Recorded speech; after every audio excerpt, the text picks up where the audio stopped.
It's now 6 o'clock right here on Big Breakfast. Today FM, today's hit music. Hey, I'm Pauline.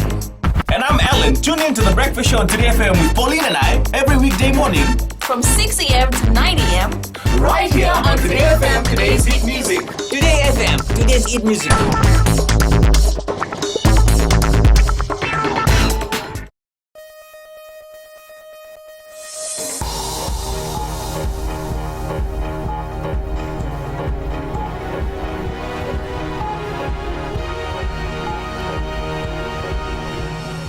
Good evening, this is FBC News. I'm Amrita Priyadarshini. In tonight's bulletin, spirited Fijian side go down fighting to England in Rugby World Cup opener. Police Commissioner confirms student was sexually assaulted in Suva school. And over 50,000 people affected by prolonged dry season.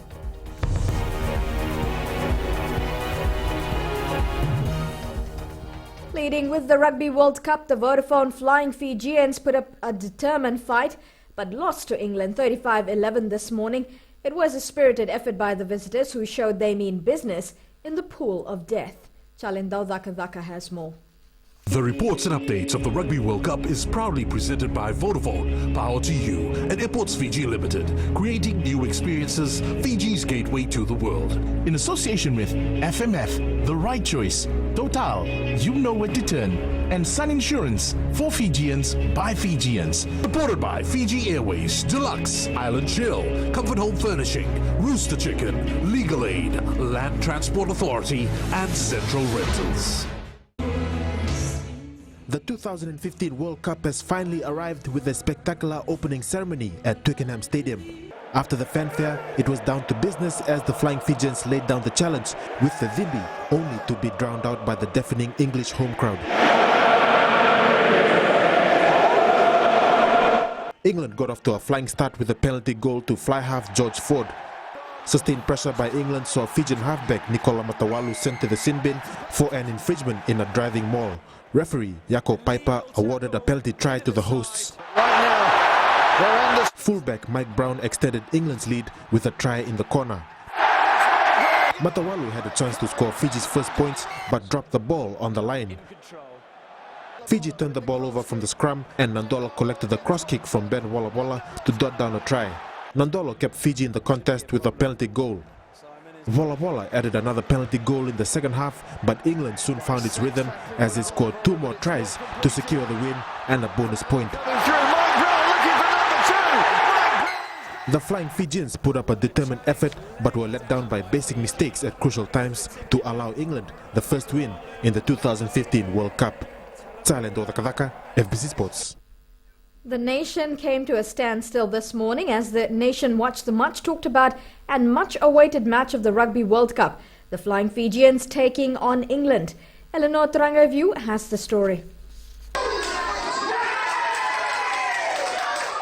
In a rugby-crazy nation, it is to be expected. All eyes and ears glued to TV sets or radios, whether it be at home, in a shed, in an eatery, or a High Commissioner's residence.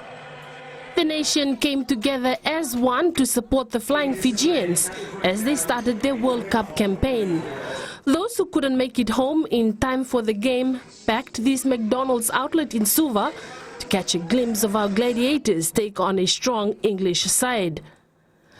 Though we lost to England, fans back home are happy with the performance of the team. It's actually a good game, and I know that the players will learn from the first game. Fiji did a good game by England this morning, and I wish all the best for the boys for the next game against Australia.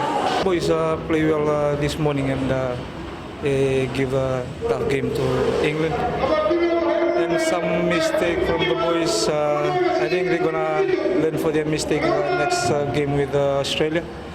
and some bad decision with the referee. It was an excellent game. I think that Fiji were unlucky. They played excellent rugby. I think I've never seen them play this absolute fearless rugby. They played absolutely beautiful rugby, and I think further on in this World Cup, a few people will get hurt from the tackles by the Fijians. With the Flying Fijians now getting prepared for their next match against Australia next week, we can expect the same kind of support for the team. Eleanor Turangaibiu, FBC News. Police Commissioner Major General Ben Hunewald is concerned about the number of sexual and violent attacks on young girls in the country. Speaking exclusively to FBC News, the Commissioner says he is worried particularly when girls are attacked in public places. Chanel Sivan reports. Tonight, the head of the Fiji Police Force confirms to FBC News a child was in fact sexually assaulted at a school in Suva by an unknown man during school hours. The latest incident that happened is an incident where this lady was sexually assaulted on the playground of the school, as I understand correctly. It has been confirmed by my chief investigating officer that a criminal case has been opened and the case is under investigation. Major General Ben Hunewald assures the case will be investigated properly, and he is calling for a concerted effort in seeing that these incidents do not happen again. It is a concern, and I think that if there is information that these types of offences is taking place at schools, I think that the school board and the parents must take action how they are going to address it, because unfortunately the police cannot be everywhere. Schools are regarded as one of the safest places a child can be, but recent events have proven otherwise. Police Commissioner Ben Hunewald is asking parents to see how they can protect their children whilst in school, while the Education Ministry is directing school management to set up boundaries so that intruders do not enter the premises. Chanel Shivan, FBC News. More than 50,000 residents are facing the impacts of the prolonged dry spell that has hit the country. The National Disaster Management says things are under control for now, as there are proactive measures in place. Akosita Tale has more. The prolonged dry spell has affected parts of the northern and western divisions, as well as some of the smaller islands. The NDMO has confirmed more than 33,400 residents in the west are affected, while more than 1,188 residents are affected in the north. We have prepositioned our supplies, all our trucks and all our water tanks have been prepositioned. Communities that are continually being affected, they have actually been given water tanks that are being refilled now and again to sustain them. NDMO Director Kapusi Tuifangalele says task force teams have been set up by all divisional officers. This is the time that we need to work together, and this is the time that we need to listen to the advice that are actually been given from this office here, from the commissioners right down to the district officers at the various agencies and especially the sectors. It is important that we play our role. More than 10 million litres of water has been supplied to the affected communities. The public is being advised to take the warning seriously and start taking action.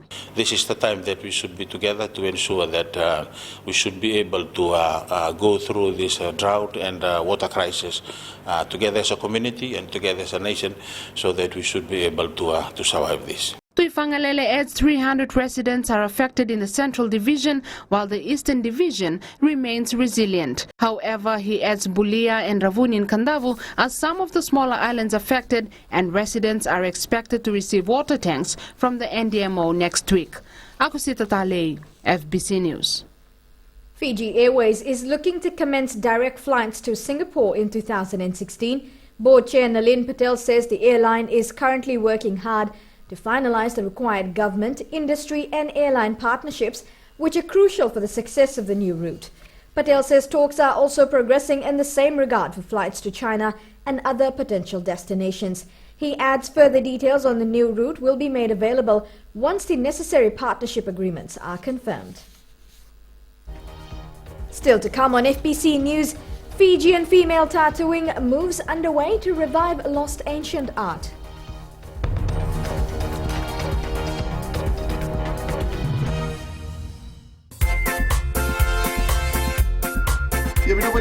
musi kuma ni musi kuma kana bula FM na bandu wena sirri na ngona ni ndende manda ke central rental sa ko ke de so ko de minichi me va na koloko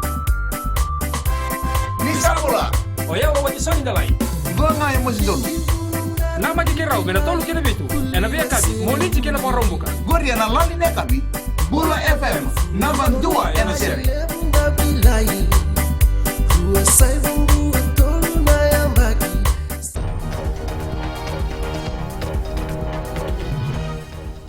Welcome back. Here with FBC News.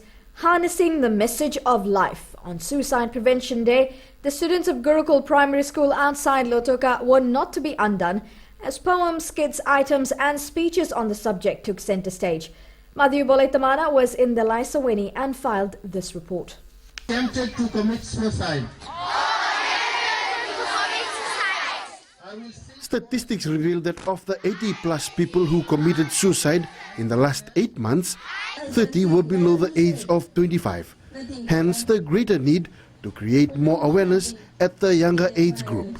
They've taken a keen interest on that, and the message is loud and clear to them.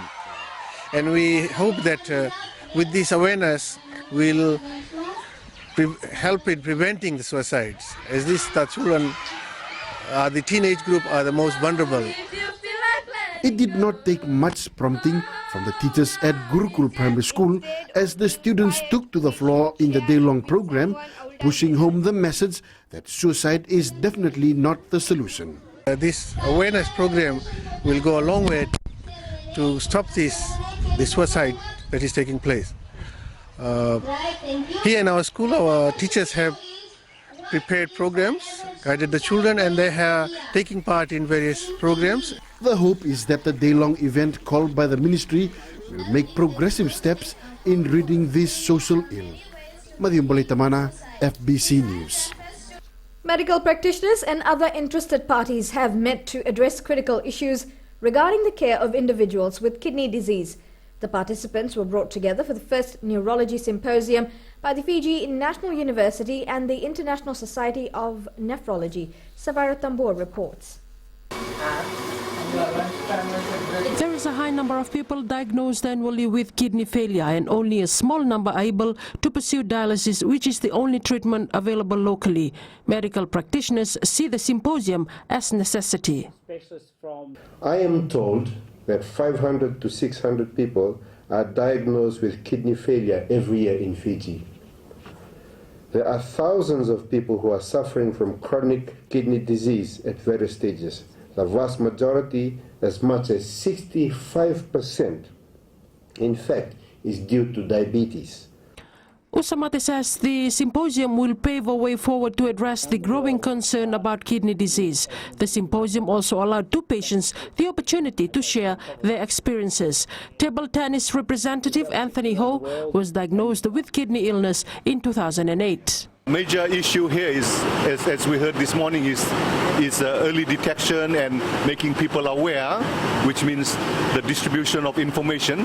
Waniwate Kadhuni Sawana has lived with kidney disease for a much lesser time, only 4 months. The challenges that we face are the funds that we pay in dialysis in the dialysis center.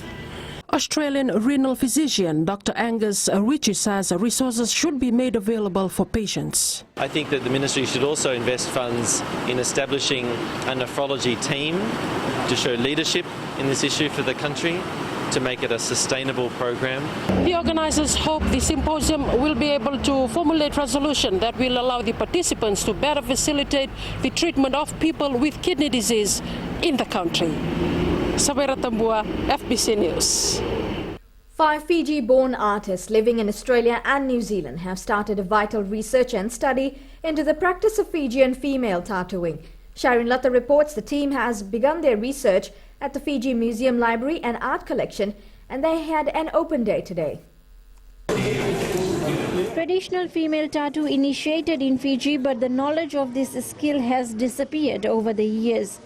The 5 artists are undertaking a 2-week creative research project to find out, discuss and generate appreciation for this lost art.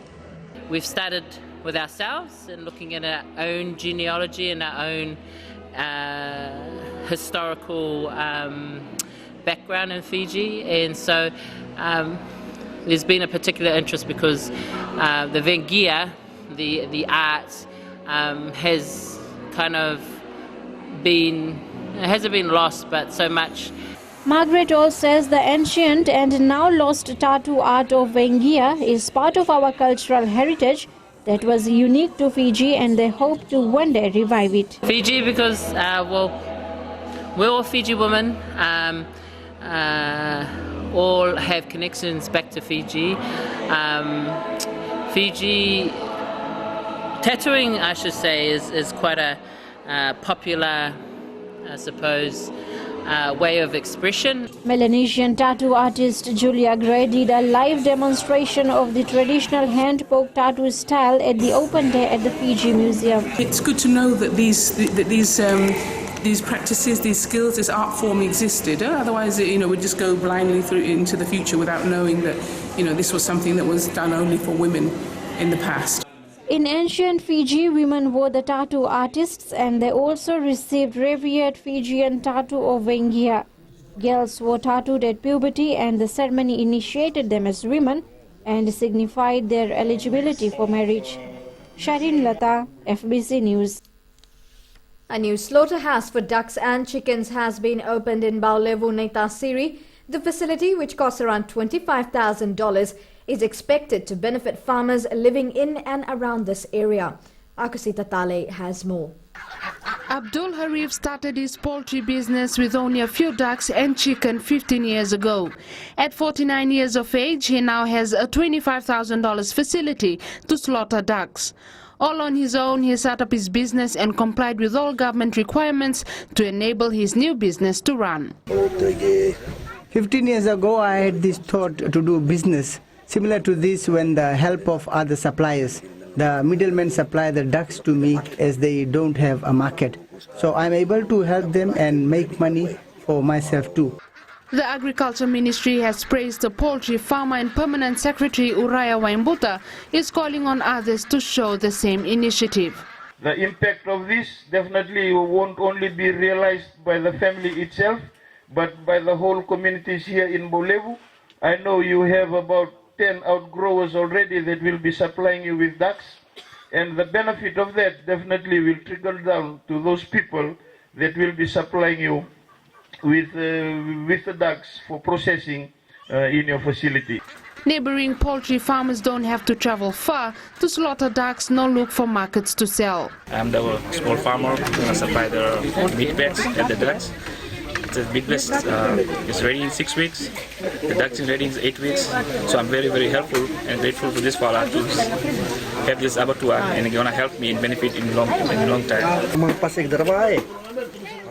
I have 50 ducks, and I'm thankful that this facility has been built to assist us poultry farmers in this area to supply more ducks here.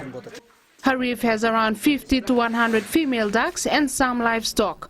There are plans to expand the facility to cater for more and generate income to the Baulevu community. Akusita Tale, FBC News. Hindu devotees all over the world are celebrating Ganesh Utsav. It's a Hindu festival celebrated on the birthday or rebirth of the god Ganesha, the son of Shiva and Parvati. Here in Fiji, devotees are fasting and praying for a week. Next week, the devotees will take Lord Ganesha's statue through the streets of Suva in procession, accompanied with singing and dancing, symbolizing a ritual see-off the Lord in his journey. This festival gives Hindus a feeling of unity and revives their patriotic spirit and faith. Stay tuned. Coming up in sports, the Flying Fijians lament missed basic mistakes. And Nandrunga retains Fairbrother Trophy. All that and more after the break.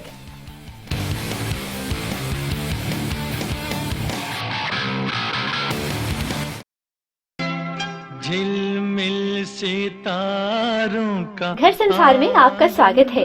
आपका अपना छोटा सा स्वर्ग, जहाँ प्यार भरे रिश्ते पलते हैं, जहाँ हेल्थी रहने की सलाह दी जाती है, जहाँ हम आपको और भी सुंदर बनाते हैं और जहाँ स्वाद की सौगात भी है। नमस्कार, मैं हूँ पल्लवी। सोमवार से शुक्रवार 9 से 12 तक रेडियो फिजी 2 देश की धड़कन पर घर संसार में शामिल रहिए मेरे साथ।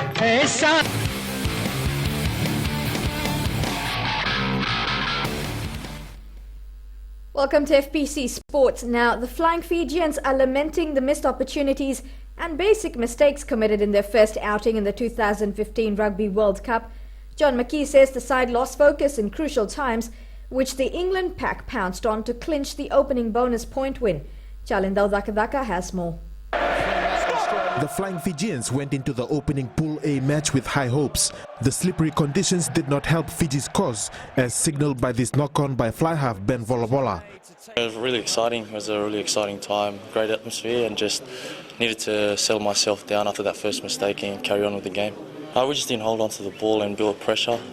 England did that well, pinned us in our half and just built pressure and converted that into points. Coach John McKee shared similar sentiments about the missed opportunities in what was a closely contested match.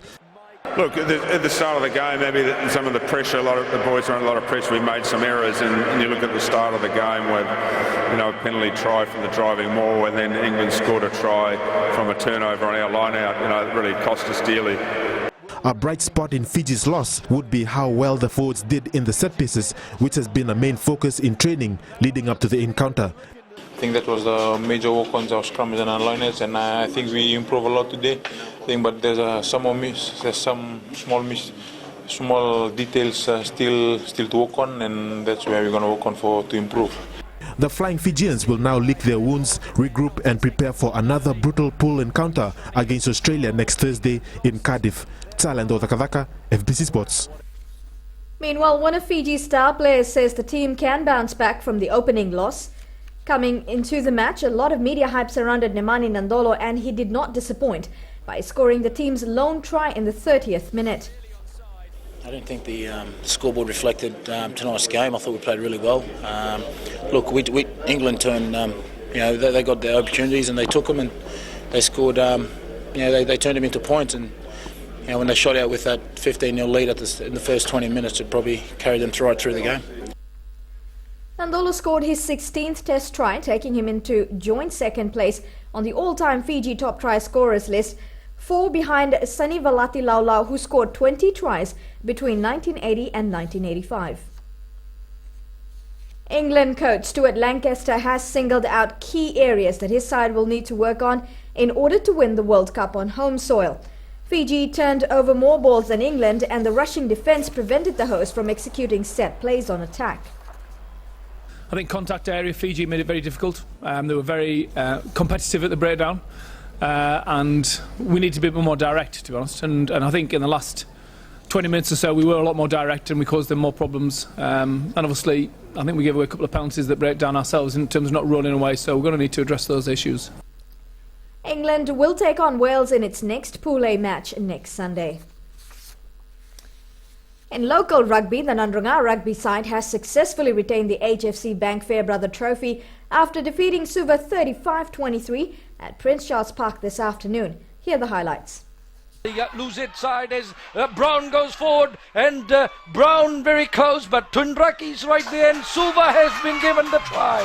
Oh, it's Nandronga, Suva at the back, and good fast play on Nedani Wakaya, and Wakaya will go in at Nandronga, and now Nangusa at the back, and he puts it over. Rosa flit pass and picked up wonderfully. It's picked up wonderfully by Daveta, and Daveta will go in. I think he scored the try. Suva defending well. Nandronga calling out for it, and now Leather very close, and it's over. The Stallions will defend the Fairbrother Trophy against Vodafone Trophy champions Malolo next weekend. Now, a new winner will be crowned in the Vodafone Cup Top 8 Rugby League competition this year. Defending champion Saru Dragons were upset by the Namboa Broncos 16-12 in the semi-final this afternoon.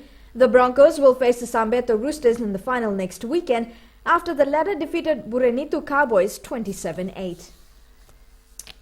Meanwhile, the Coastline Roos will clash with the Navatu Levu Herons in the Premier Grade final next weekend.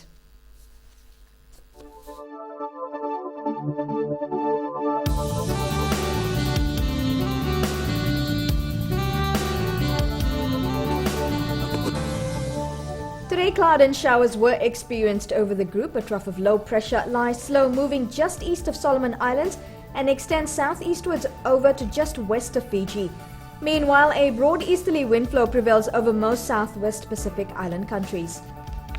Naba recorded the highest temperature for the day, hitting 32 on the chart. Suva and Savu recorded the lowest at 28 degrees. Tomorrow, occasional showers over most places, showers becoming frequent from later tonight. Moderate northeasterly winds becoming predominantly northerly from tonight, moderate to rough seas. And the further outlook, a trough of low pressure lies just to the west of Fiji and is expected to gradually move over the group tonight.